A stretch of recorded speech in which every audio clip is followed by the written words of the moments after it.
So this video introduces the ellipse. The ellipse is one of the three conic sections. We've already come across the parabola, and now we're going to look at the ellipse. So the ellipse is formed by cutting through the cone at a slanting angle such that you get a full complete curve. And if you look here, you'll see that the circle is just a specific case of the ellipse where we cut parallel to the base of the cone. So one of the first interesting things is, where do we actually see the ellipse in practice? And the obvious example is in the motion of the planets. So in the following GIF, you see 8 planets orbiting around a fixed sun. However, we'll see later on that this picture is not exactly correct. So in 1609, Johannes Kepler first introduced his 3 laws of planetary motion. Law 1 stated that the orbit of a planet is an ellipse, and that the sun is at one of the 2 foci of an ellipse. His second law stated that if you've got a line segment joining a planet to the sun, then as the planet moves around the sun, it sweeps out the same area during equal intervals of time.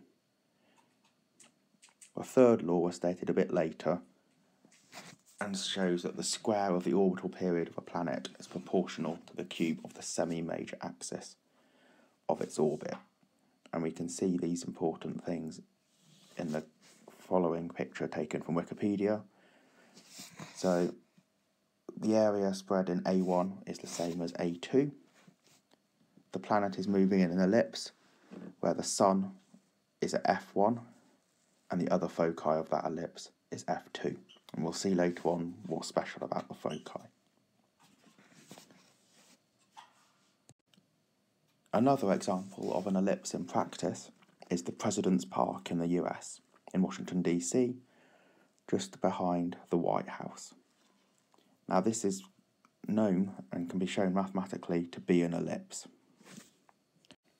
If you're interested, you can go to this website shown here, and there's some more information including a mathematical proof that that park is indeed an ellipse. Until computers and function plotters were around, there had to be some practical way of constructing an ellipse. And quite often gardeners used to like creating elliptical flower beds. So that's where the original kind of like the gardener's construction of an ellipse comes from. And that's where you have the 2 foci points placed in the ground. You then loop a loop of rope around those points and then put another marking point, or a pen say, keeping the rope taut at all times, move the pen around the foci. The path traced out will be an ellipse. Now another fairly nice mathematical way of constructing an ellipse is what's known as the Trammell construction. And if you go to the website shown in the browser, then you can have a play with this yourself. And let me demonstrate exactly what I mean there using this video. So using this video, we've got a line segment BAC such that the length of AB is 2 and the length of AC is 3. As we move the parameter, that curve is sketched out in the blue points by the point C at the end of the line BC. Now notice that the point B only moves vertically along the y-axis, and the point A will only ever move horizontally. As we change the values of B, A and C, we can change the size of the ellipse.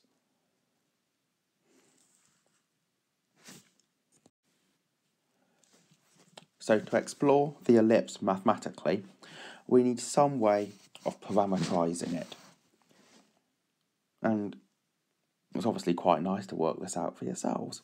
So if you go to the website shown on the screen, you'll find a GeoGebra file, much like the one we used for the parabola last year, which we can use to work out a parameterization of the ellipse. Now the video that I'm going to play will also show me working through what I would expect you to do here. Now on the screen we've got what you would get as you load up that web page.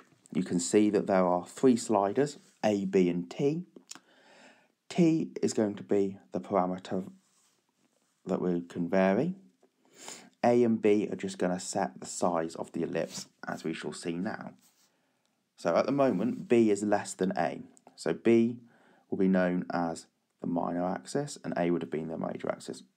As B becomes bigger than A, that obviously swaps round. So when A and B are equal, we can see that we just have the circle, as we mentioned before. As moving B towards 0, your ellipse approaches a line segment, and increasing B essentially unflattens it. Similarly, A has a similar effect, but along the x-axis. So now we've got A and B equaling 1, and we've got a unit circle sketched out. If we use our value t, we can see how the curve is generated. At t equals 0, we are at 1, 0. We're plotting that. We're moving up to t equals pi by 2, where the x value will be 0, y will be 1. Carrying on moving along to t equals pi, we've got an x value of minus 1 and a y value of 0. Carrying on around to t equals pi by 2, we can see that we would have got an x value of 1 and a y value of 0. Now let's have a look at A and B, put them back to 3 and 2, and we're now going to investigate the foci property. Now point A is on the ellipse. There are 2 foci in the ellipse, F2 and F1, and as we move A around the ellipse, we notice that the distance AF2 plus AF1 is always going to be the same value. This is known as the foci property of the ellipse, and we will be proving that during the lesson. Now it doesn't matter how big the ellipse is or what we know about it, this foci property will always be true.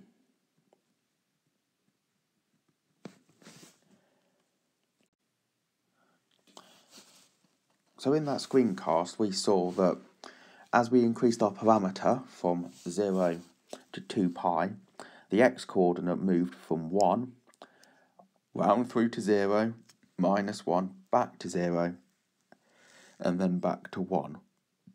Now cos is the obvious function that satisfies that. So bearing in mind we've got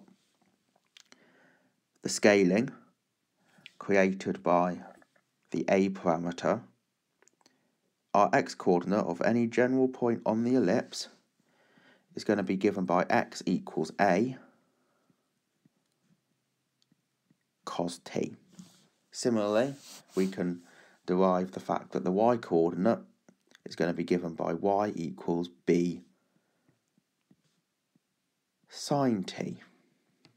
Now we can rearrange both of those to show that x over a is cos t and y over b is sine t. Now working with those 2 identities, we know that cos squared t plus sine squared t is equal to 1. And so, from that, we can work that x squared over a squared plus y squared over b squared equals 1. And that is what's known as the Cartesian equation of the ellipse. And since my writing's not the greatest, we've typed it as x squared plus y squared equals a squared b squared, just by cross multiplying through the a squared and the b squared. Now that's all well and good. We've got an equation for the ellipse, a Cartesian equation for the ellipse, but how do we go about actually sketching that? Now we can start thinking about just rearranging the equation. Now if we rearrange it, we can see that x squared is just going to be a squared times by 1 minus y squared over b squared for real x. And so 1 minus y squared over b squared must be greater than or equal to 0, because otherwise we couldn't square root and get a real value for the x coordinate. But as a consequence of that, that means that the modulus of y is always going to have to be less than b, i.e. whatever point we are at on the ellipse, our y coordinate can never be bigger than the value of b. We can do exactly the same and rearrange in terms of y squared. So y squared then is just going to be b squared times 1 minus x squared over a squared. And that therefore will, following a similar line of argument, implies that the modulus value of the x coordinate of any point on the ellipse must be less than or equal to a. What else do we normally do when sketching curves? We often think about looking for asymptotes or looking for tangents and doing something along with where we differentiate. So let's differentiate the Cartesian equation of the curve. If you do that, just by differentiating implicitly, we can see that dy dx is equal to minus b squared x over a squared y. Now at some general point, capital P, which would be given by a cos t, b sin t, just using our parametric form of the ellipse, we can see that dy dx would actually have the expression minus b over a cot t. Now this is interesting, since we can think about what happens when t takes particular values. So first of all, let's consider when t is equal to 0 or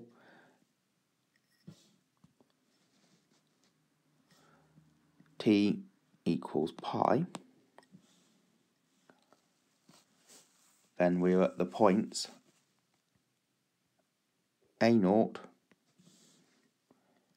and minus a0 respectively. Now when t equals 0 or t equals pi, we know that cot of 0 is the same as cot of pi, which is infinity. Now what this tells us is that the tangents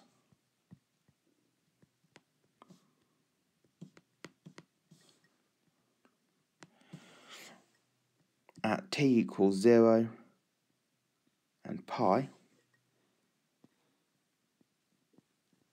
are parallel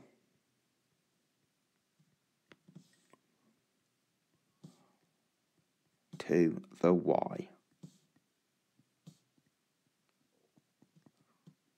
axis. So let's now consider the other main values of t.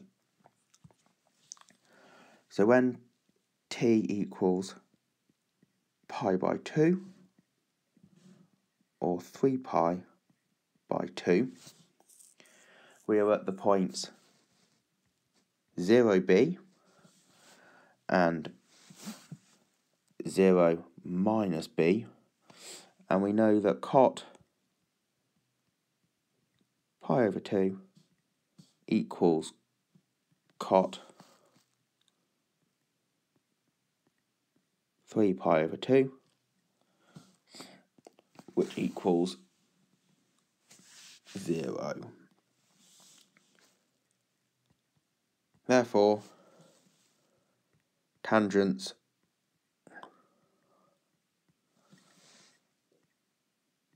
at t equals pi by 2 and 3 pi by 2 are parallel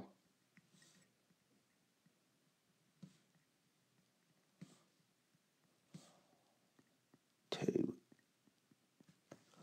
the x-axis.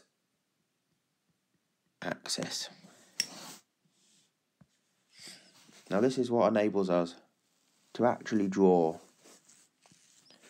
our ellipse. So this is just a really rough sketch. Let's mark on our points. So we've got the point A here and the point minus A, and then the point B and minus B. Now using all of that information that we've worked out, you'll see that the precision of this pen isn't great, and that is meant to look like an ellipse that's symmetric about the centre 0, 0. So we are now at the end of the introduction to the ellipse. So what will we be doing in the lesson? There's 3 main things I'm planning on doing. We're going to look at how to calculate tangents and normals to the ellipse, and we'll prove some nice algebraic results about that. We'll then also explore the focus directrix property of the ellipse and see how that's slightly different to the focus directrix property of the parabola that you saw in FP1. And we will then prove the foci property of the ellipse that I mentioned in the video on the parametrization of the ellipse.